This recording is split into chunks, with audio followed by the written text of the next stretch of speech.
በሚስጥር ሞስኮ አየር ማረፊያ የደረሰው የአሜሪካ የጦር አውሮፕላን ለዩክሬን የደረሰው እንዳታጠቂ የሚል ጥብቅ ትዕዛዝ። የሲአይኤው ዳይሬክተር በሞስኮ መከሰት እነዚህ ጉዳዮች ተገጣጥመው ዓለም እያወራባቸው ይገኛል። ለመሆኑ የሲአይኤው ዳይሬክተር ሞስኮ ለምን ሄዱ የሚለው ጥያቄም በስፋት እየተነሳ ነው። የአሜሪካ ሚዲያዎች ሰማን ያሉትን ነገር ዘርዝረዋል። ጉዳዩ እያነጋገረ ይገኛል። ሲአይኤ በሞስኮ ዛሬ ትኩረት የምናደርግበት ጉዳይ ነው። ይህ እንደተጠበቀ ሆኖ የአሜሪካው ፕሬዝዳንት ዶናልድ ትራምፕ በሆርሙዝ ላይ የተጣሉት የባህር ላይ ፈንጂዎች አሁን የሉም፣ ጸድተዋል ብለዋል። ከእንግዲህ እንደፈለጋችሁ እየተንፈላሰሳችሁ እለፉ ሲሉም መልእክታቸውን አስተላልፈዋል። እርሳቸው ይህን ቢሉም የኢራኑ ጦርነት ግን የአሜሪካ ገበሬዎች ጓዳ ደርሷል። የአሜሪካ ገበሬዎች በ40 ዓመት ታሪክ ውስጥ ሰምተነውም አይተነውም የማናውቀው ቀውስ ውስጥ ገብተናል፣ ለዚህ ደግሞ ተጠያቂው የኢራን ጦርነት ነው እያሉ ይገኛሉ። እነዚህ ገበሬዎች በ10 ቢሊዮን ዶላር የሚቆጠር ገንዘብ እንደሚያጡም ተነግሯል። ጉዳዩን እንመለከተዋለን። ይህ እንደተጠበቀ ሆኖ የአሜሪካው ሄሊኮፕተር ተከስክሷል። የአሜሪካ ሄሊኮፕተሮች እንደ ዘበት እዚህም እዚያም መውደቃቸው ደግሞ የተለያዩ ጥያቄዎችን አስነስቷል። ፒያሳ ኔትወርክን ስትከታተሉ ሁሉንም በጥልቀት ታገኛላችሁ። ፒያሳ ኔትወርክን ሰብስክራይብ፣ ላይክ እና ሼር በማድረግ የፈጣን የተአማኒና የጥልቅ ዘገባዎች ቤተሰቡን ስንል በአክብሮት እንጋብዛለን። ብስራት ከፈለኝ ነኝ። አሁን ወደ ጉዳዮቻችን አለፍን።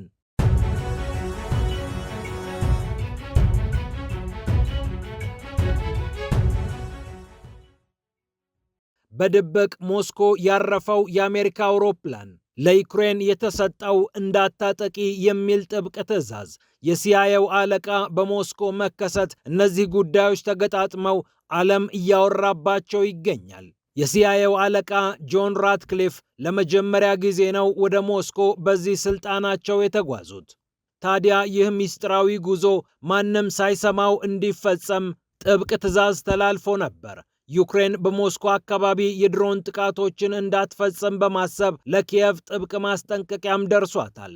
አሜሪካም ሰውየዋን ልካ በሞስኮ እንዲቆዩ አድርጋለች። ታዲያ ይህ ሁሉ በሚስጥር የተከናወነ ነበር። ጆን ራትክሊፍ ሞስኮ ገብተው ማንን ያውሩ ማንን እስካሁን የተገለጸ ነገር የለም። የቢቢሲ ዘገባ የሰውየው በሞስኮ መገኘት ምናልባት በጣም ትልቅ የሚባል ነገር ለመነጋገር ሊሆን ይችላል። ምክንያቱም የሲአይኤ ኃላፊዎች በቀላሉ ወደ አንድ ሀገር አይሄዱምና ሲል አትቷል። የአሜሪካው ሲቢኤስ የቴሌቪዥን ጣቢያ አስቀድሞ የዘገበው ይህ ጉዳይ የብዙዎችን ትኩረት የሳበ ነበር። ከላቲቪያ ተነስቶ ቭኑኮቮ የተሰኘው ዓለም አቀፍ አየር ማረፊያ የደረሰው ሲ-17 የተባለ የጦር ትራንስፖርት አውሮፕላን ነው። ሞስኮ በሚገኘው ዓለም አቀፍ አየር ማረፊያ ከማለፉ በፊት የላቲቪያዋን ሪጋ ምርጫው አድርጎ ነበር።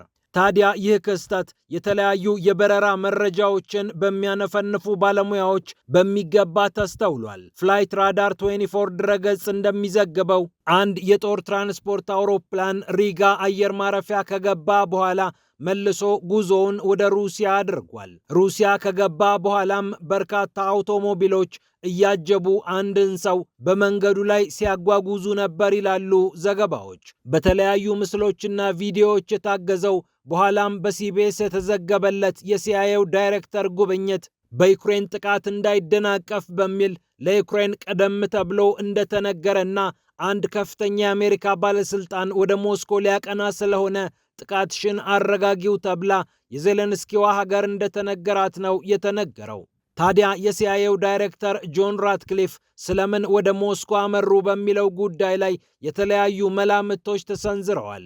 ጆን ፎርማን የተባሉ እንደ አውሮፓውያን አቆጣጠር ከ2019 እስከ 2022 ድረስ በሞስኮ የብሪታንያ ወታደራዊ አታሼ ሆነው ያገለገሉ ሰው ለቢቢሲ ሲናገሩ ምናልባት የሩሲያ ድሮኖች በተለያዩ የአውሮፓ አካባቢዎች መርመስመሳቸውን ተከትሎ ይህንን ጉዳይ ለመነጋገር ሄደው ሊሆን ይችላል፣ ነገሩን እናብርደው ብለው ከነ ፑቲን ጋር ሊመክሩ ይሆናል የሚል ግምታቸውን አስቀምጠዋል። ከሰሞኑ በጀርመን አንዳንድ አካባቢዎች የድሮን ክስተቶች መታየታቸውን ተከትሎ ነው ምናልባት የሲአይኤው አለቃ ይህንን ጉዳይ ለመምከር ሄደዋል የተባለው።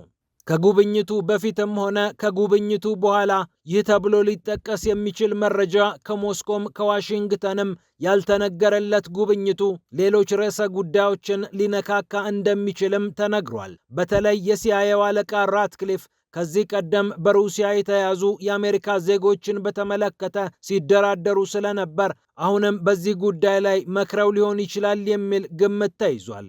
ተቋማቸው ሲአይኤ ከ2 ዓመት በፊት የዎል ስትሪት ጆርናል ጋዜጠኛ ኢቫን ጌርሽኮቪችን ጨምሮ የአሜሪካ ጦር ሰራዊት አባሉ ፖል ዌልሃንን እንዲሁም ሌሎች የሩሲያና አሜሪካ ዜግነት ያላቸውን ጋዜጠኞች ጭምር ከሩሲያ ጋር ተደራድሮ እንዳስፈታ የሚታወቅ ነው። ጆን ራትክሊፍም በተመሳሳይ ሩሲያ በቁጥጥር ስር ያዋለቻቸውን ዜጎች እንድትፈታ ሲደራደሩ መቆየታቸው የሚታወቅ ነው። ከእነዚህ ግምቶች በተጨማሪ ምናልባት የሩሲያና ዩክሬን ጦርነትን በተመለከተ በመረጃ የተደገፈ ጉዳይ ለማውራት ጆን ራትክሊፍ ወደ ሞስኮ አቅንተው ሊሆን እንደሚችል እየተገለጸ ይገኛል። ሌሎቹ ግምቶች ደግሞ ከኢራን ጋር ቢገናኙ የሚያስገርም አይደለም። አሜሪካ የተለያዩ መሪዎችን በኢራን ጉዳይ አዋራለሁ ማለቷ የሚታወቅ ነው። በተለይ ከኢራን ጋር የተለያዩ የንግድ ግንኙነት ያላቸው ሀገራት ኢኮኖሚያዊ ማዕቀብ ውስጥ እንዳይገቡ ዶናልድ ትራምፕ ለቭላዲሚር ፑቲን ጠበቅ ያለ መልእክት ለማስተላለፍ ፈልገው አድርገውት ሊሆን ይችላል የሚልም ግምት አለ። ይህ እንደተጠበቀ ሆኖ የአሜሪካው ፕሬዝዳንት ዶናልድ ትራምፕ በሆርሙዝ ሰርጥ ተጥለውና ተበታትነው የነበሩ የባህር ላይ ፈንጂዎች ሙሉ ለሙሉ ጸድተዋል ብለዋል። መርከቦችን አላፈናፍንም ብለው ይዘዋል ተብለው ሲነገርላቸው የነበሩ የኢራን የባህር ላይ ድሮኖች አሁን በአሜሪካ የጦር ኃይሎች ብርታት ሙሉ ለሙሉ እንደተወገዱ ወይም እንደፈነዱ የአሜሪካው ፕሬዝዳንት ዶናልድ ትራምፕ በማህበራዊ ገጻቸው ላይ አረጋግጠዋል። ኢራን በተቀነባበረ ሁኔታ በባህሩ ላይ የጣለቻቸውን ፈንጂዎች አጽድተናል ሲሉ የተናገሩት የአሜሪካው ፕሬዝዳንት ኢራን ከዚህ በኋላ ጀልባዎችንም ሆነ መርከቦችን አሰማርታ የባህር ላይ ፈንጂዎችን እጥላለሁ ካለች ትመታለች ሲሉም አስጠንቅቀዋል። ያደረግነውን ነገር ለኢራንም አሳውቀናታል ብለዋል የአሜሪካው ፕሬዝዳንት። ቴህራን የሆርሙዝ መተላለፊያን ከዘጋችባቸው ቁልፍ መሳሪያዎቿ መካከል የባህር ላይ ፈንጂዎች ሲጠቀሱ ቆይተዋል። ኢራን ወደ ባህሩ አሻግራ የምትተኩስባቸውን የተለያዩ ሚሳኤሎች እንዲሁም የሚተላለፉ መርከቦችን በአይኗ መመልከት የምትችልባቸውን ራዳሮች አሜሪካ ደጋግሜ አውድሜባታለሁ፣ ከዚህ በኋላ በሆርሙዝ ላይ ያለው ቁጥጥር ወደ እኔ ተገልብጧል ብላ በፕሬዝዳንቷ አፍ ደጋግማ መናገሯም የሚታወቅ ነው። ታዲያ አሜሪካ ሆርሙዝን ከሞላ ጎደል ተቆጣጠሪያለሁ ብትልም ገበሬዎቿ ግን በኢራን ጦርነት ምክንያት እየከፈሉት ያለው ዕዳ ሰማይ ተቆልሏል። ላለፉት 40 ዓመታት እንዲህ አይነት ቀውስ አይተን አናውቅም ብለዋል የአሜሪካ ገበሬዎች። ከኢራን ጦርነት ጋር በተገናኘ የነዳጅና የማዳበሪያ ዋጋ ከፍ እያለ መምጣቱም የሚታወቅ ነው። ገበሬዎቹ በእጥረትና በዋጋ ውድነት ከተፈተኑ በኋላ በቢሊዮን የሚቆጠሩ ዶላሮችን ሊያጡ እንደሚችሉም ተነግሯል። ፋይናንሻል ታይምስ እንደዘገበው ላለፉት 40 ዓመታት ታይቶ የማይታወቅ የማዳበሪያና የናፍጣ ዋጋ ጭማሪ ገበሬዎቹን ክፉኛ እያሰቃያቸው ይገኛል። በተያዘው የፈረንጆቹ 2026 ዓመትም 31 ቢሊዮን ዶላር የግብርናው ኢንዱስትሪ ሊከስር እንደሚችል እየተገለጸ ይገኛል። የአሜሪካ መንግስት ጣልቃ ካልገባ ገበሬዎቹ ክፉኛ ኪሳራ ላይ ሊወድቁ እንደሚችሉ እየተገለጸ ነው። ገበሬዎቹ በኢራን ጦርነት ምክንያት መማረራቸው ደግሞ ለዶናልድ ትራምፕ ከባድ ፈተና መሆኑ አይቀርም። ምክንያቱም በወረሃ ህዳር የሚካሄደው የምክር ቤት ምርጫ ላይ እነዚህ ገበሬዎች ቁጣቸውን በካርዳቸው ሊገልጹ ስለሚችሉ ገበሬዎቹ ከወዲሁ ይህንን እያሰሙ ይገኛሉ።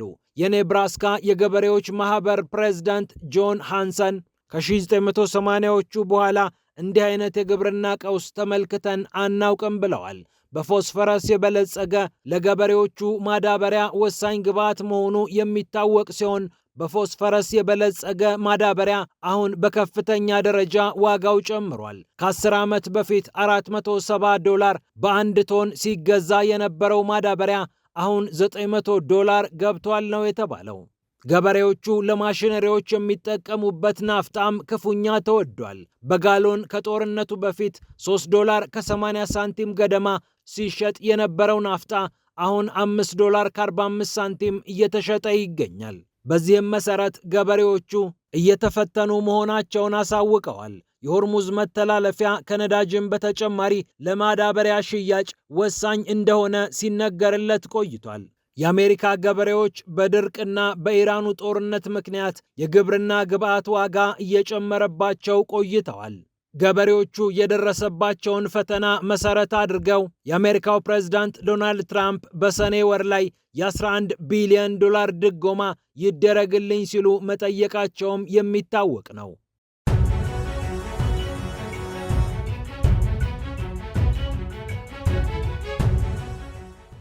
በመጨረሻም የተከሰከሰው ብላክ ሆክ ሄሊኮፕተር ጉዳይ እያነጋገረ ነው። በአሜሪካዋ ኮሎራዶ የተከሰከሰው ይህ ሄሊኮፕተር ከዚህ ቀደምም በተደጋጋሚ እየተከሰከሰ ስለሚገኝ የተለያዩ ጥያቄዎች እየተጠየቁ ይገኛል። በቅርቡ አሶሺየትድ ፕሬስ የሄሊኮፕተሮች መከስከስ ጉዳይ አሳሳቢ መሆኑን ጠቅሶ ኮንግረሱም ጭምር ትኩረት ሰጥቶ እየተከታተለው እንደሚገኝ ነው የተሰማው። ሲኤንኤን እንደዘገበው በኮሎራዶ የተከሰከሰው ሄሊኮፕተር በውስጡ 4 የአሜሪካ ጦር ሰራዊት አባላትን ይዞ ነበር። ጉዳዩ ከቴክኒክ ጋር በተገናኘ እየተጠቀሰ ሲሆን እንዲህ አይነት ክስተቶች እየበዙ መምጣታቸው ብዙዎችን አሳስቧል። UH-60 ብላክ ሆክ ሄሊኮፕተር አሜሪካ አሉኝ ከምትላቸው ተዋጊ ሄሊኮፕተሮቿ መካከል የሚጠቀስ ነው። በቅርቡም ይህ ሄሊኮፕተር በሮናልድ ሬገን አየር ማረፊያ አካባቢ ከሌላ ሲቪል አውሮፕላን ጋር ተጋጭቶ በርካቶች እንደተገደሉ የሚታወቅ ነው። በአሜሪካ አየር ኃይል አካባቢ የደህንነት ጉዳይ አሁንም ተደጋግሞ እየተነሳ ያለ አጀንዳ ሆኗል። ፒያሳ ኔትወርክን ስትከታተሉ ስለቆያችሁ ክብረት ይስጥልን ብለናል። ፒያሳ ኔትወርክን ሰብስክራይብ፣ ላይክ እና ሼር በማድረግ የፈጣን የተአማኒና የጥልቅ ዘገባዎች ቤተሰቡን ስንል በአክብሮት እንጋብዛለን። ብስራት ከፈለ ነበርኩ። ሰላም ለዓለማችን።